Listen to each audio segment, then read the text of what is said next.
बोलो विष्णु भगवान की जय। एकादशी माता की जय। राधे राधे मेरे प्यारे भाइयों बहनों माताओं व बंधुओं। आज एकादशी के दिन मैं आपको एकादशी की एक बहुत ही पौराणिक और पुण्य फल देने वाली कहानी सुनाने जा रही हूँ। बंधुओं, इसे प्रेम पूर्वक श्रद्धा भाव से सुने। एक बार एक राजा के दो बेटियां थी। छोटी बेटी एकादशी का व्रत किया करती थी। हर कोई छोटी बेटी की प्रशंसा किया करता था और बड़ी बहन छोटी बहन से ईर्ष्या करती थी। एक बार पड़ोसी राजा का बेटा बड़ी बेटी को देखने आया, लेकिन उसे बड़ी बेटी की जगह छोटी बेटी पसंद आ गई। राजा की छोटी बेटी अब बड़ी बहन छोटी बहन से और भी चिढ़ने लगती है। वह छोटी बहन को मारने के नए नए तरीके अपनाती रहती है।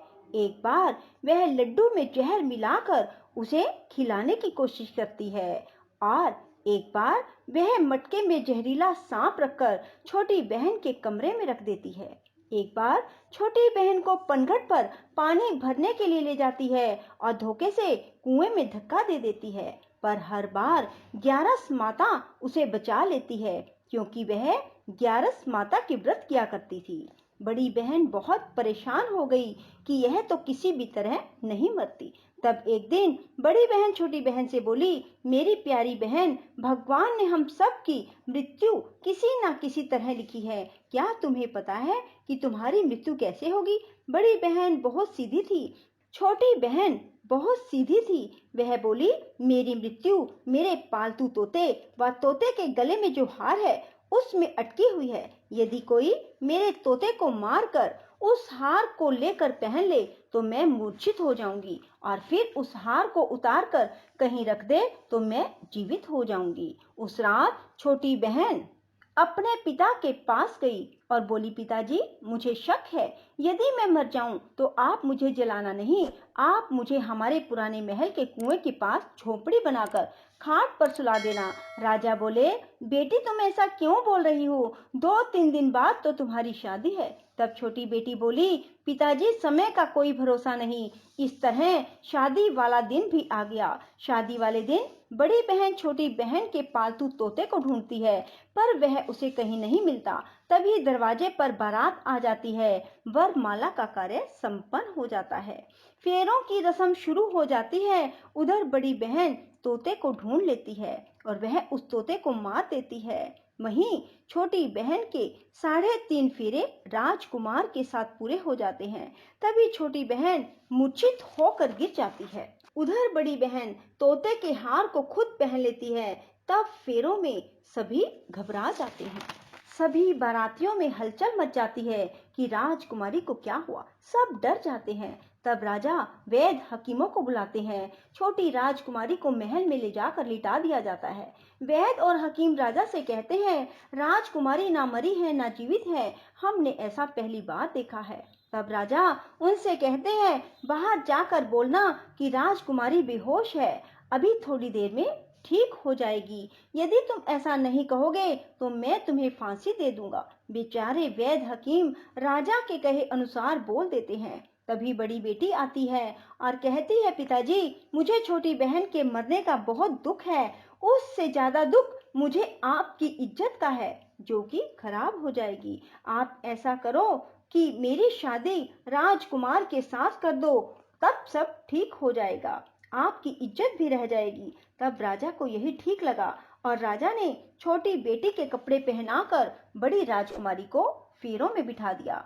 पर राजकुमार ने मना कर दिया, कहा कि यह मेरी पत्नी नहीं है। मेरी पत्नी जब बोलती है तो उसके मुंह से फूल झड़ते हैं। लेकिन सबने समझा बुझाकर उससे 3.5 फेरे लगवा दिए। बड़ी राजकुमारी ससुराल आई तो राजकुमार ना तो उससे बात करते थे, ना उसके हाथ से पानी पीते थे, ना ही उसके हाथ का बनाया हुआ खाना खाते थे।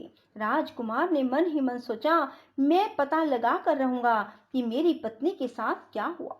एक दिन राजकुमार दुखी मन से घोड़े पर बैठकर जा रहे थे कि घोड़ा वहीं जाकर रुका जहां राजकुमारी की अधमरी लाश को रखा गया था। राजकुमार ने मन ही मन सोचा कि घोड़ा यहाँ किस कारण से रुका है। कोई तो वजह है जो यहाँ घोड़ा रुक रहा है। तब राजकुमार घोड़े से उतरकर पुराने महल में गए। वहाँ एक चौकीदार था। राजा ने पूछा, यह महल किसका है? तब चौकीदार ने बताया कि यह महल किसका है। तब राजकुमार समझ गए कि यह पुराना महल तो उसके ससुर का ही है। वहाँ खाट पर कौन सो रहा है? राजकुमार ने चौकीदार से पूछा। तब चौकीदार कहने लगा कि यह राजा की छोटी बेटी है जो शादी वाले दिन अधमरी हो गई थी। तब राजकुमार ने कहा कि यह तो मेरी पत्नी है, इसके साथ मैंने 3.5 फेरे लिए थे। तब राजकुमार ने चौकीदार से कहा, तुम किसी को ना बताना कि मैं यहाँ आया हूँ, मैं तुम्हें मुंह मांगी रकम दूंगा। चौकीदार ने हाँ कर दी और राजकुमार खाट के पास गया और बचे हुए 3.5 फेरे खाट के साथ ले लिए। राजकुमार उस दिन वहीं पर रहा और रात को भी वहीं रहा। छोटी रानी रात को खड़ी हो गई। उसने अपने पास अपने पति को देखा तो वह बहुत रोई। राजकुमार ने पूछा, बड़ी अजीब बात है, तुम शादी वाले दिन मूर्छित क्यों हो गई? तुम्हारे पिता ने मेरी शादी तुम्हारी बड़ी बहन से क्यों करवा दी, जबकि मैंने तुम्हारी बड़ी बहन को स्वीकार भी नहीं किया। तब तुम मुझे पूरी बात बताओ। तुम दिन भर तो मूर्छित थी, अब रात को जीवित कैसे हो गई, इसका भी राज बताओ। तब राजकुमारी ने अपने पति को तोते और हार वाली सारी बात बताई। यह भी बताया कि यह बात मैंने अपनी बड़ी बहन को बताई थी। एक बार मेरी बड़ी बहन ने मुझसे मेरी मृत्यु का उपाय पूछा, तब मैंने उसे पूरी बात बताई। मेरी बड़ी बहन मुझसे बहुत ईर्ष्या करती थी। उसने कई बार मुझे मारने की कोशिश की, पर ग्यारस माता ने मुझे हर बार बचा लिया। यह सब मेरी बड़ी बहन ने किया है। तोते के गले में जो हार था वह मेरी बड़ी बहन दिन में पहन लेती है और रात को उतार देती है। इसीलिए मैं दिन में मूर्छित रहती हूँ और रात को जीवित हो जाती हूँ। यदि वो हार मुझे वापस मिल जाए तो मैं हमेशा के लिए जीवित हो जाऊंगी। कोई बहन भी ऐसा कर सकती है? अब राजकुमार छोटी राजकुमारी के साथ वहीं दिन बिताने लगे। बड़ी रानी ने दासियों को भेजकर पता लगाना चाहा कि आजकल राजकुमार दिन रात कहाँ रहते हैं, पर उसे कोई खबर ना लगी। उधर छोटी रानी गर्भ से हो गई। एक दिन छोटी रानी ने राजकुमार से कहा, मुझे चाहे बेटा हो या बेटी, रात में ही हो, दिन में तो मैं मूर्छित रहती हूँ। पर एक दिन राजकुमार को किसी काम से बाहर जाना पड़ा और तभी राजकुमारी प्रसव से हो गई। तब उसने ग्यारस माता को याद किया।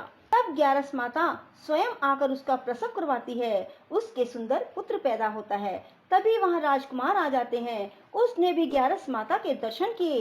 ग्यारस माता बोली, ये मेरी परम भगत है, और बोली, जब तुम्हारा बेटा 5 वर्ष का हो जाए तब तुम इसे अपनी पत्नी का हार लाकर पहना देना। देखते ही देखते कुंवर 5 वर्ष का हो गया। बेटा युवराज 5 वर्ष का हो गया। तब राजकुमार अपने बच्चे से कहते हैं कि बेटा युवराज, तुम यहीं रहना, माँ की खाट के पास, मैं शहर से काम निपटा कर आता हूँ। तब बड़ी रानी के दास दासी राजा को वहां से आते हुए देख लेते हैं और बच्चे को उठवा लेते हैं। बच्चे के 2 टुकड़े कर दिए जाते हैं, एक टुकड़ा चक्की के नीचे और एक अपने पलंग के नीचे रख लेती है। तब वह ग्यारस माता को याद करती है और ग्यारस माता भीख मांगने के लिए बड़ी रानी के महल में आती है। तब बड़ी रानी अपने दास दासियों के हाथों भिक्षा भिजवा देती है, पर ग्यारस माता कहती है कि मैं तो तुम्हारी रानी के हाथों से ही भिक्षा लूंगी। तब वे जाकर उसे कहते हैं। तब बड़ी रानी खुद उसे भिक्षा देने के लिए आती है। तब ग्यारस माता बिल्ली का रूप बनाकर अंदर जाती है और उसके बच्चे के जो 2 टुकड़े होते हैं उन्हें इकट्ठा जोड़ देती है और उसमें प्राण फूंक देती है और उसे लेकर चली जाती है।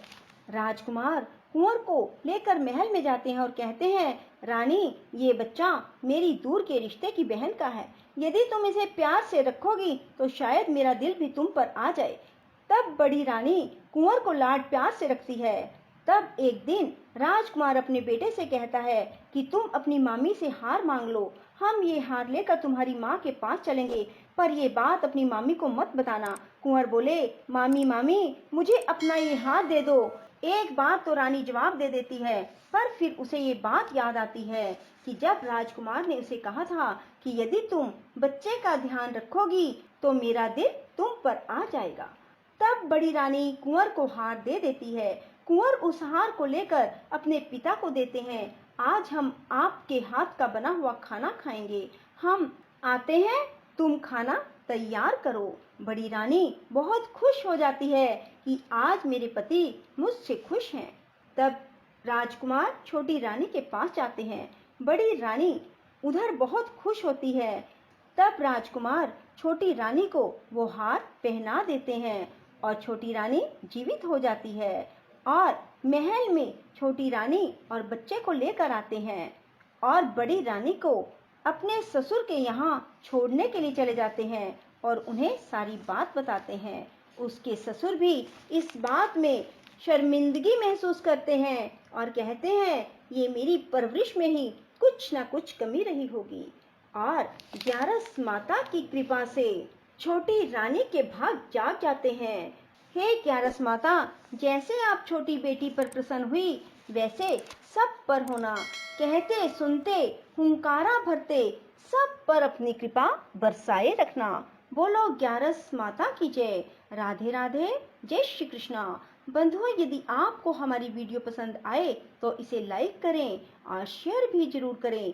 साथ ही हमारे चैनल को सब्सक्राइब करना ना भूलें।